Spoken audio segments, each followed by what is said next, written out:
So this is actually the bike I prefer. It's, I think, in my opinion, a little bit better than the Hyper Scrambler 2, even though the Hyper Scrambler 2's got the 2 batteries and it's got, it's a bigger motor or whatever. I think this is actually the better bike. And let me figure out how to put this in the phone holder. I have a huge phone now, way too big for the Amazon, the phone holder I got. Here we go. All right, cool. Let's go out. So I'm in your juiced van. I'm in S mode right now, and I'm just going about 15 miles an hour.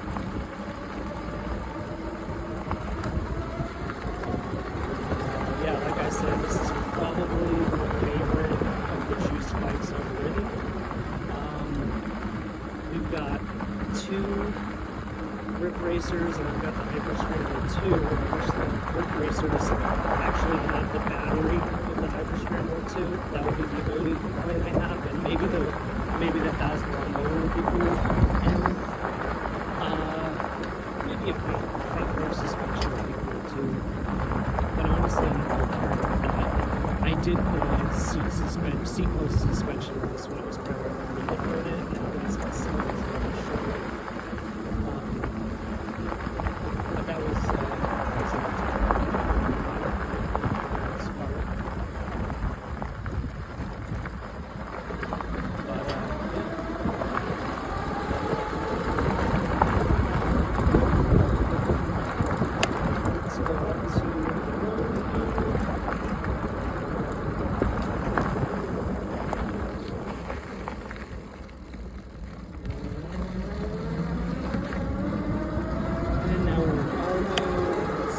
get it up over.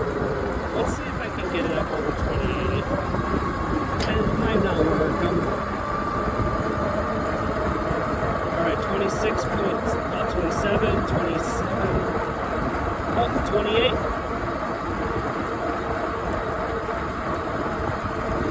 Alright,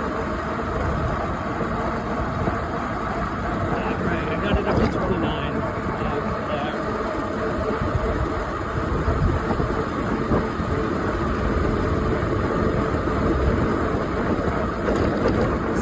The other fun thing that I like about racing is that I'm just like a guy in his mid-30s pedaling around the BMX. It's pretty easy.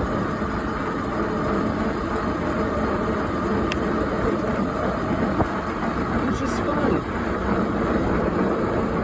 It's just fun.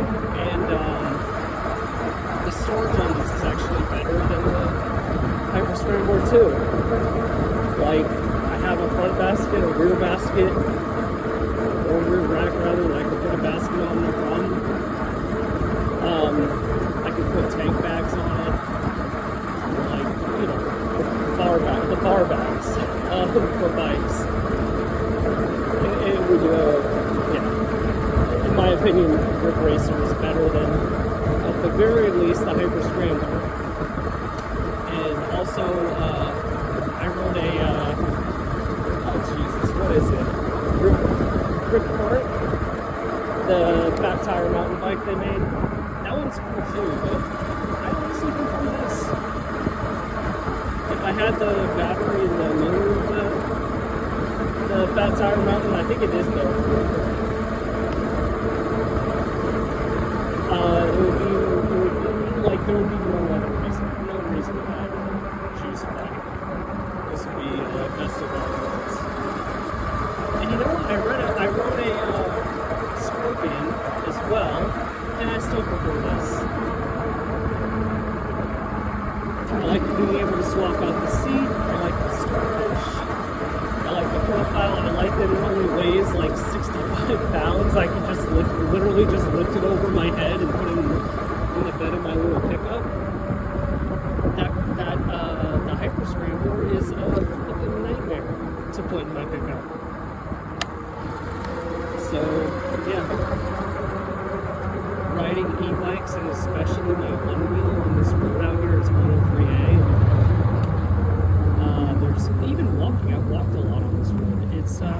death trap, and it is deeply shameful that an area where, you know, lots of kids live, lots of people are there to have fun, is utterly car dependent if you don't want to risk becoming red mist on the road. Because people go, you know, 60 miles an hour down that road. So supposed to speed limit is 35. Well, that's my red mist body. I don't know what to tell you, man. We need fucking sidewalks and real bike lanes, not just a painted shoulder with a picture of the bike on it. Although in the short term, I would settle for any shoulder on that road in parts. Yeah. I was just in Florida last week, and it's crazy how much of, you know, right-wing North Florida understands that you should build bike infrastructure, but somehow northern New England, it's just beyond us here. Yeah, it's weird. Yeah. I love e-bikes and OneWheels. I'd probably love an electric unicycle if I had a couple minutes to learn. And I think everybody else would too, but it's a steep investment for a toy. It doesn't just have to be a toy.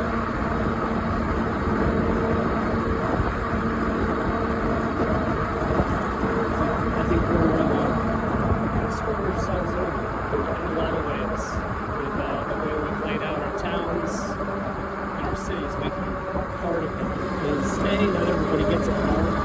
You know, most people have cars, I'll give you that, but I certainly don't really enjoy them in the same way that I enjoy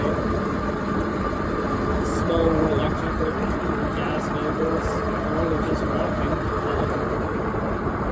And to me, cars are miserable, unnecessary, and should not be necessary. All about that. Should not be unnecessary for them, let alone to the household, which we're required basically to do. It's very sad. Since getting into e-bikes and the one-wheel stuff, I've seen parts of my town that I would just speed by, you know, up close, and I've gotten to, hey, it's really easy, I can just dismount here, nobody's giving me shit about parking, stuff like that.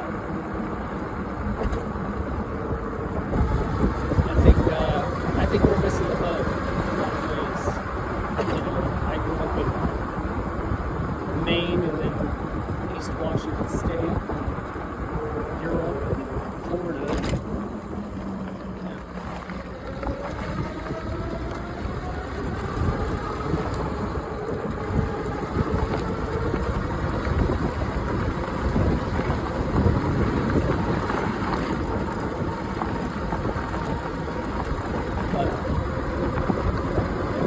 Our HOA, and as far as HOAs go, it's okay, as long as it's not rules. I was really leery because I built my house years ago. 5 years ago was when I moved in, just went out, and it was a crazy nightmare. I didn't put much open into it. Make sure it's in a good spot. This guy, don't buy any strict HOA where you have no benefits and rules. This one is almost all benefits and almost no rules. That's a good one. That's what it's basically. And I get receive boat launches, this awesome beach that they just redid. Can you tell us policy? And yeah. Oh, I don't know if New Hampshire's going to do that forever.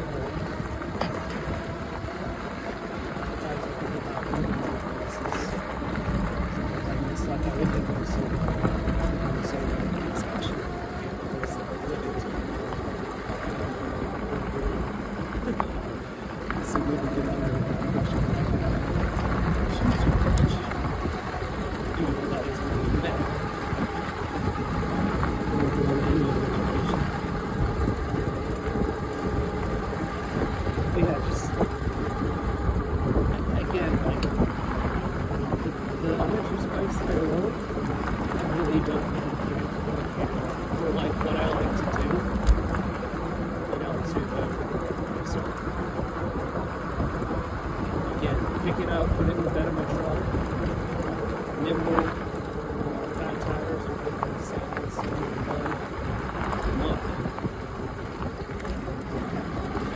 I only paid shit, $1,500 a piece for them. Compared to others. If I could, I would trade in my Hyper Scrambler 2 for a third Ripper Racer with the battery on the Hyper Scrambler. And yeah, because they're 20 amp hour. I don't know why Juice made such a that was kind of the thing that hurt me about Juice.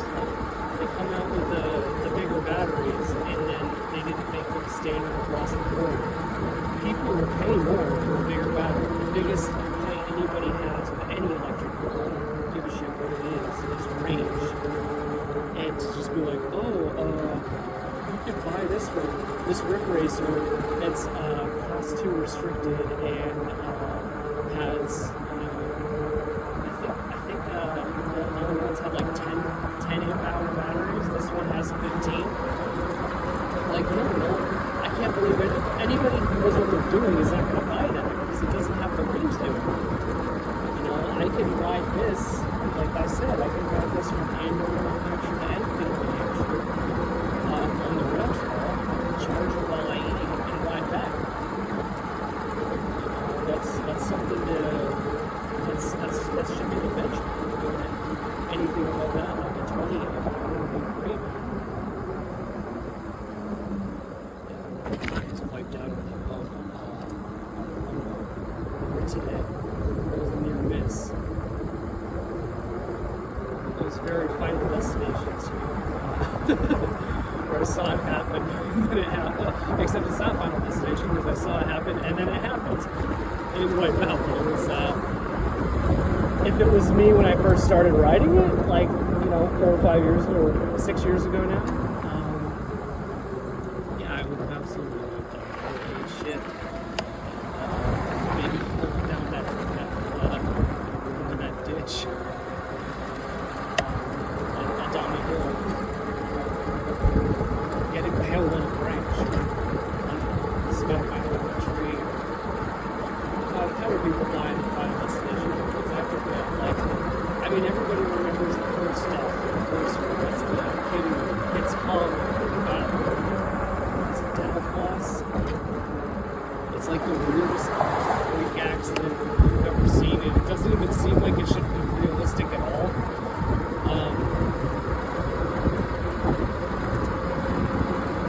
But yeah.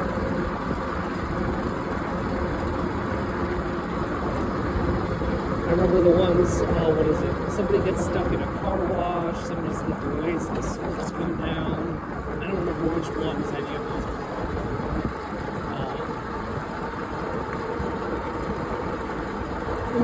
Which one is it where the kid is swimming with one of the, I say kid, because now that I'm in my late 30s, later mid-30s, you say. Everybody seems like a kid, but there's one of them where the kid's swimming. And this is something that my mom told me when I was a kid with hot tubs. You should never ever go anywhere near the drain of a hot tub because there's a powerful suction force in the drain. And it will suck you to the drain and it will suck all your bowels out of your asshole and kill you. And that happens in one of the Final Destination movies. And even when I was like, that's not going to look that out. I think I looked at the chick. I was probably 20 when it came out. And maybe it was 3. It was 4. It was 4. It was the one with the car crash. The NASCAR crash. I was like, I knew it. I told people for years about this in Final Destination. The documentary, Final Destination, proved it. This movie is real. Hot tubs are real. Pumps are real. Getting your organs sucked out of your asshole is real. To this day, I have no idea how realistic that is.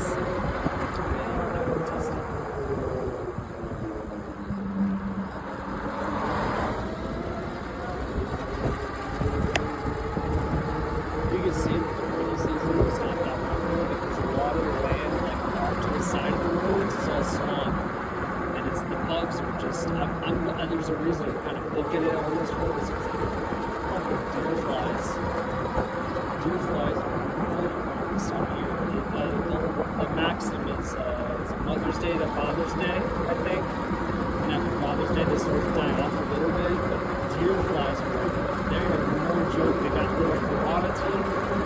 They don't suck your blood, they eat your flesh. So, if you're not from a place with deer flies, and I don't know what the range is, but I know they're here in New England. If you're not from a place with deer flies, what a deer fly is, it's basically a very fast little fly that will aggressively circle your head, land on the back of your head, and immediately use like what they look like is little piranha teeth, or like buck-toothed piranhas. And they will think about a ice cream scoop, and the ice cream is too frozen, so the ice cream scoop basically just peels off a strip of ice cream paper. That's what they do to your skin, and they eat it. They really suck. And DEET doesn't work on them. They care nothing for DEET. They don't care for blood. They want the taste of man flesh, and they'll get it. But the only effective way I've seen to combat them, and this is something I can vouch for, it will not repel the deer flies, but it will repel chicks.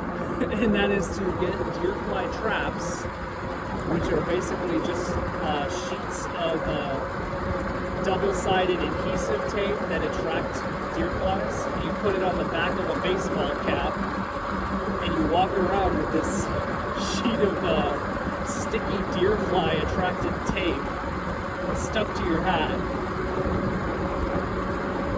And then instead of getting your scalp ripped into by deer flies, you've got a baseball hat that is completely covered in dead bugs. So my old lady does not let me wear that the deer fly thing. Also, it'll ruin your hat because it leaves behind glue residue on the part of it that sticks to the hat. So maybe, I guess, if you have like some pins or something, you could pin it to your hat and it would have the same effect.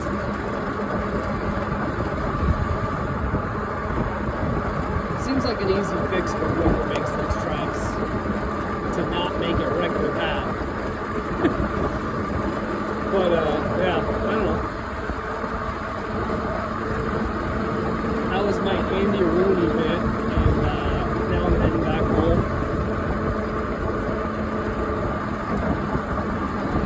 There's more and more people building around here, and the cool change to that is, during COVID, there was some housing being constructed here, but it was all corporate-owned housing. There's Airbnbs and vacation rentals, all that other shit. The housing that's being built lately has been, like mine, which is to say, single family, full-time office. Owner occupants.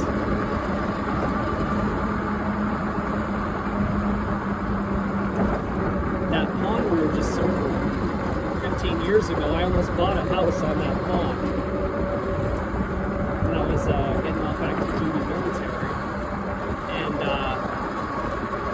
the house was rough, but it was under $200,000. You can't get a house on that pond for under $500,000 now. And I don't know. Do you have $500,000?